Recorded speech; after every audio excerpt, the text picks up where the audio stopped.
Président de l'Assemblée générale, Mesdames, Messieurs les chefs d'État et de gouvernement, Monsieur le secrétaire général, Madame la secrétaire générale adjointe, Mesdames, Messieurs, distingués invités.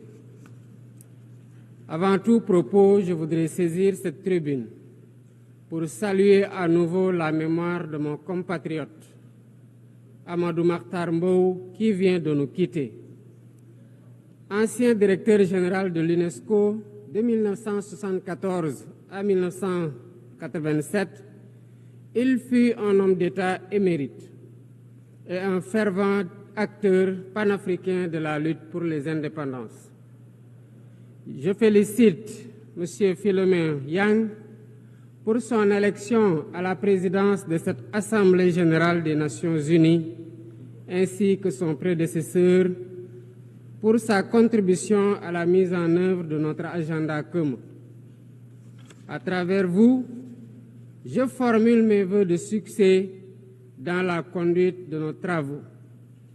Je salue également l'engagement constant du secrétaire général Antonio Guterres, dont les efforts pour promouvoir la paix, la dignité humaine et le multilatéralisme sont plus que jamais nécessaires. Le Sénégal renouvelle son plein soutien à sa mission en ces temps de turbulence mondiale. En prenant la parole aujourd'hui, je suis habité d'une conviction profonde: l'unité dans la diversité est la clé pour garantir le développement durable et la dignité humaine pour tous, partout dans le monde. Ce thème de la présente session, qui guide nos discussions, nous invite à repenser nos responsabilités collectives et à nous assurer que les principes fondamentaux des Nations unies, définis il y a près de 8 décennies, continuent de porter la promesse d'un monde plus juste et plus équitable. Mesdames, Messieurs, nous vivons dans un monde troublé, où les principes de la Charte des Nations unies, qui prônent l'égalité, la justice et le respect des droits humains, sont chaque jour mis en mal. Les conflits s'étendent, les inégalités se creusent et les crises climatiques aggravent la vulnérabilité de millions de personnes à travers le monde. De surcroît, nous assistons à une remise en cause inquiétante du multilatéralisme, à un moment où l'humanité en a le plus besoin. Le monde doit se regarder en face, sans complaisance. Les valeurs que nous avons juré de défendre sont piétinées dans plusieurs régions du globe. Que l'on soit à Gaza, à Tel Aviv, à Dakar ou ailleurs, chaque être humain est porteur de cette égale dignité, une dignité qui transcende les frontières, les cultures et les appartenances religieuses. C'est notre devoir à tous de veiller à ce que cette dignité soit protégée et respectée pour chaque être humain, sans exception. Ce devoir est l'essence même des Nations unies. Pourtant, nous constatons chaque jour que le droit international, ciment de la paix mondiale, est souvent violé. Des résolutions adoptées par cette Assemblée sont ignorées. En tolérant ces violences répétées, nous foulons aux pieds les principes de la Charte des Nations unies et sapons les fondements même de cette maison de la paix. Jamais les fondements des Nations unies n'ont autant vacillé qu'en ces temps de violence et de peur et d'incertitude. Si nous voulons éloigner le spectre de la guerre et œuvrer à l'avènement d'un monde meilleur, alors il est temps de changer les paradigmes. Il est temps de remettre l'humain au centre de l'agenda international, comme nous y invite le thème de cette session. Monsieur le Président, Mesdames, Messieurs, nous ne voulons plus fermer les yeux sur la tragédie qui se déroule dans le Sahel. Des groupes terroristes sèment la terreur, pillent, tuent les populations civiles innocentes. Cette région, autrefois stable, est désormais en proie à une violence quotidienne tandis que les Nations Unies, particulièrement le Conseil de sécurité, restent trop souvent inertes. De même, nous ne pouvons pas accepter que le Sahel devienne le théâtre de rivalités de puissances étrangères dont les affrontements ne font qu'aggraver la déstabilisation de la région. Je dois rappeler ici que la paix et la sécurité de l'Afrique sont indissociables de la paix mondiale. Il est impératif que le Conseil de sécurité remplisse pleinement son rôle de garant de la stabilité internationale. J'exprime à nouveau la préoccupation du Sénégal face à la situation tragique qui perdure en Palestine. Des générations entières y ont grandi sous l'ombre de l'oppression, privées de leur droit fondamental à un État viable. Le Sénégal, en tant que président du Comité pour l'exercice des droits inaliénables du peuple palestinien, appelle à un cessez-le-feu immédiat et durable. Nous réitérons notre soutien à la solution des deux États, avec Jérusalem-Est comme capitale de la Palestine, conformément aux résolutions pertinentes des Nations Unies. Cette guerre qui n'épargne ni femmes, ni enfants, ni infrastructures vitales est une plaie ouverte sur la conscience internationale. Il est impératif que le droit international humanitaire soit rétabli dans toutes les zones de conflit et que les Nations Unies jouent pleinement leur rôle de médiateur et de garant de la paix. Mesdames et messieurs, la paix n'est pas seulement l'absence de guerre. La paix, c'est aussi la possibilité pour chaque être humain de vivre dans la dignité, de se nourrir, de se loger, de s'éduquer et de recevoir des soins.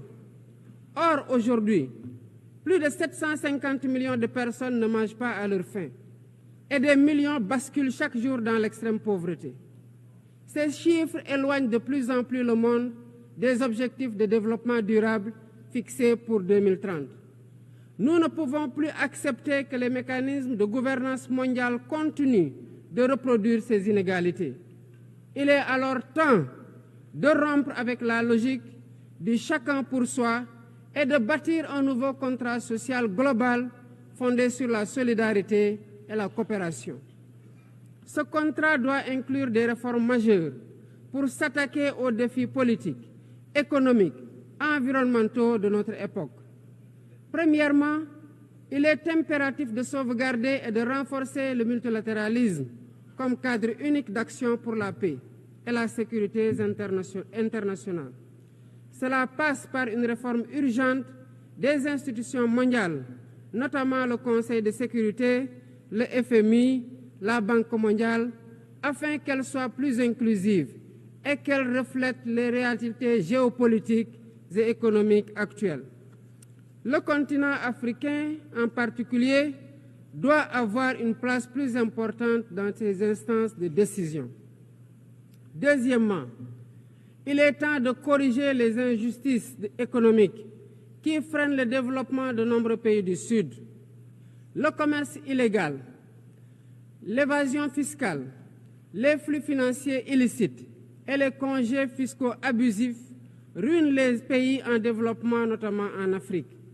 Ces injustices doivent être corrigées pour permettre à tous les pays de participer pleinement au commerce mondial et de bénéficier de la croissance économique.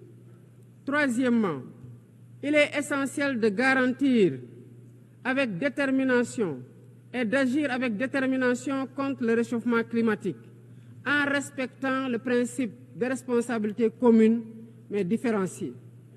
Les pays industrialisés responsables historiques des émissions massives de gaz à effet de serre doivent intensifier leurs efforts pour financer une transition énergétique juste et équitable qui ne pénalise pas les pays en développement. Nous devons impérativement protéger notre planète sans sacrifier les droits des nations les plus vulnérables à poursuivre leur développement. Quatrièmement, il est nécessaire de rompre avec toute tentative d'imposer des normes civilisationnelles unilatérales. Depuis son indépendance, le Sénégal a toujours défendu l'égale dignité des cultures et des civilisations. Et cette diversité doit continuer à être la base de la coexistence pacifique entre les peuples. Aucune nation ne devrait imposer aux autres ses pratiques ou ses valeurs comme normes universelles. Le respect des différences est le fondement de la stabilité et de la paix dans le monde. Mesdames et messieurs, le Sénégal est fermement engagé dans cette voie. Nous avons choisi de bâtir un État résolument tourné vers le développement durable avec des initiatives ambitieuses dans des domaines tels que les énergies propres, la souveraineté alimentaire et la gouvernance transparente. Mais nous savons que pour réussir, nous avons besoin de l'action collective et de la solidarité internationale. Aucun pays, aussi puissant soit-il, ne peut relever seuls les défis qui menacent l'humanité. Il nous faut donc agir ensemble, unis dans la diversité, pour construire un avenir où la dignité humaine est respectée, où la justice prévaut et où la prospérité est partagée. C'est par la coopération et le respect mutuel que nous surmonterons les crises qui secouent notre monde. Je vous remercie de votre aimable attention.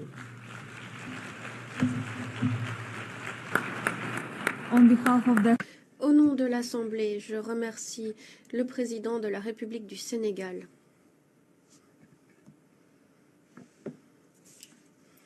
L'Assemblée va écouter l'allocution de son Excellence Sylvanie